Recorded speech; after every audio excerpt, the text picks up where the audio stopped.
Gary Kirsten को आज तो ये बात शायद एक और बार समझ आ गई होगी कि भाई ये तो मामला थोड़ा सा मुश्किल होने वाला है इस टीम के साथ, क्योंकि बहुत सारी चीज़ें गड़बड़ हुई है उनके लिए। ये चीज़ें गड़बड़ तो हुई है, उसमें कोई डाउट नहीं है। जिस तरह से खेले, जिस तरह से सुपर ओवर में आपकी जो 3 बैटर बैटिंग करने आए ना, उसमें से एक आपके शादाब खान है।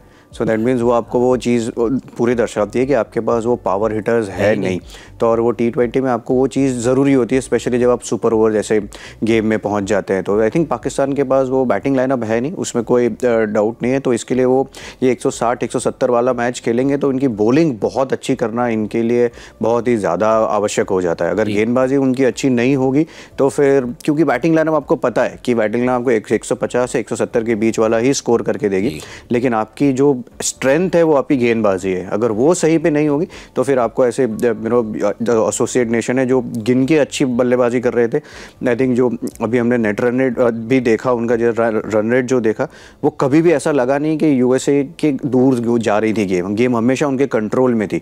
एवरेज रन चाहिए थे उनको 8 रन प्रति ओवर, तो लगभग वो उसी के इर्द गिर्द ही घूमते रह रहे थे। ऐसा नहीं था कि कभी भी प्रेशर दूसरी तरफ नहीं जाने दिया, और गेम को बहुत अच्छे तरीके से समझा कि जैसे इफ्तिकार आए तो उस ओवर में बड़े शॉट्स खेले, शादाब आए तो वहाँ पे वो एक वीक लिंक है, वहाँ पे बड़े शॉट्स खेले।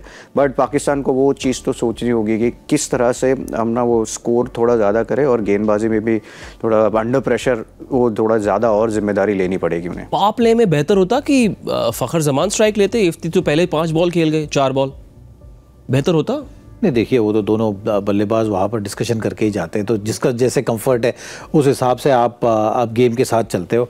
तो इन चीज़ों का उतना ज़्यादा फ़र्क नहीं गिरता है, क्योंकि आप टीम के हिसाब से जो डिस्कशन होता है उस हिसाब से आप चलते हो जी। हाँ, लेकिन अगर आप सोच रहे हो कि फ़खर जमान ऊपर के प्लेयर है, इफ्तिकार नीचे बल्लेबाजी कर रहे हैं, तो फिर उस लिहाज से अगर आप सोचोगे तो हाँ, फ़खर जमान अगर स्ट्राइक लेते तो थोड़ा बेहतर भी हो जाता। लेकिन जब चीज़ें उल्टी जाती है ना तो सब उल्टी ही जाती है। भाई हारिस रऊफ के बारे में क्या कहें? मतलब T20 वर्ल्ड कप क्लाइमैक्स में गेंदबाजी करना, कभी विराट कोहली सामने तो कभी नीतीश रेड्डी सामने। उस वर्ल्ड कप मुझे याद है लगातार बैक ऑफ लेंथ किए जा रहे थे, थोड़ा सा प्रिडिक्टेबल था मामला। आज लगातार आगे किए जा रहे थे और सीधी गेंदें, प्रिडिक्टेबल था मामला, कुछ और कर सकते थे उस आखिरी ओवर में। तो देखिए, प्लान का हिस्सा होता है। अगर आप उस तरीके से प्लान कर रहे हो तो फिर मिड ऑफ का खिलाड़ी ज़रूर पीछे रखते तो थोड़ा बेहतर होता।